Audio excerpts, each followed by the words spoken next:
Nobody likes to think of themselves as ungrateful.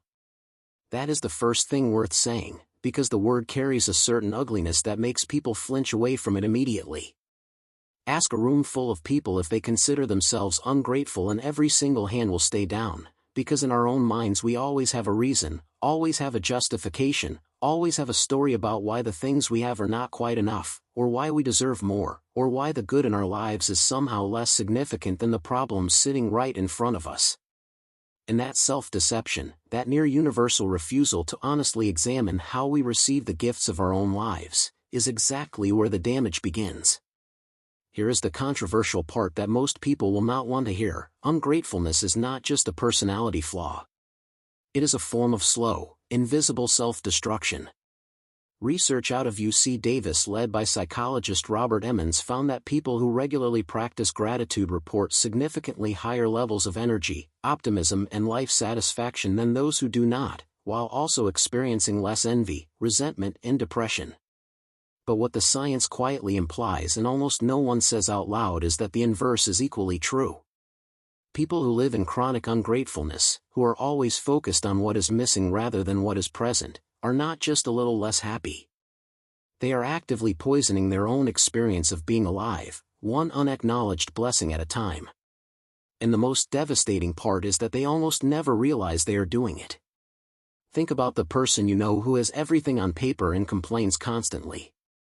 Maybe it is someone with a stable job, a loving family, decent health, a roof over their head, and they spend the majority of their conversations telling you what is wrong, what is unfair, what they are tired of, what they wish were different. From the outside it is baffling. From the inside, it feels completely justified. Because what ungrateful people do not realize is that the human brain, left unmanaged, is not designed to notice abundance. It is designed to scan for threats and deficits. That is pure evolutionary biology. The brain that survived 10,000 years of predators and scarcity was the brain that never stopped asking what is wrong, what is missing, what could hurt me. But we are not running from predators anymore, and that same brilliant survival mechanism, left unchecked in modern life, simply turns its attention to traffic, and deadlines, and the size of your apartment, and the things your partner said wrong last Tuesday. What makes this genuinely controversial is the implication sitting underneath it, that a huge portion of human suffering is not circumstantial. It is chosen.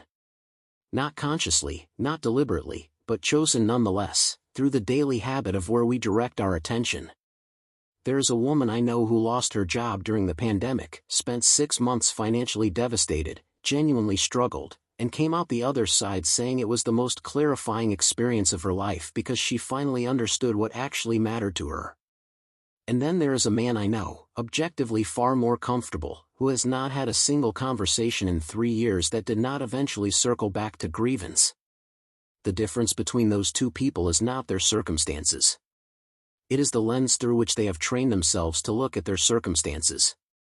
One of them decided, at some point, consciously or not, to notice what was there. The other decided to notice what was not. What ungrateful people also do not realize is what their ungratefulness costs the people around them. This is the part that rarely gets discussed because it feels unkind to say, but it is true and it matters. Chronic ungratefulness is quietly exhausting to be near. When someone is never satisfied, when every gesture goes unacknowledged, when every kindness is met with another complaint, people begin to pull away. Not dramatically, not always consciously, but slowly and steadily. Friends start calling less. Partners start investing less. Colleagues stop going the extra mile. And then the ungrateful person, bewildered, looks around and wonders why they feel alone, why no one seems to care, why their relationships feel hollow. They have trained the people in their lives to stop giving, and they did it by never once making those people feel that what they gave was enough. The deepest thing that ungrateful people do not realize is something almost philosophical, and it has to do with time. Every single thing you currently have, every person, every comfort, every ordinary Tuesday, has an expiration date you cannot see. The parent who still calls you on Sunday mornings will not always be there to call. The body that carries you through your day without pain or difficulty is not guaranteed to do so forever.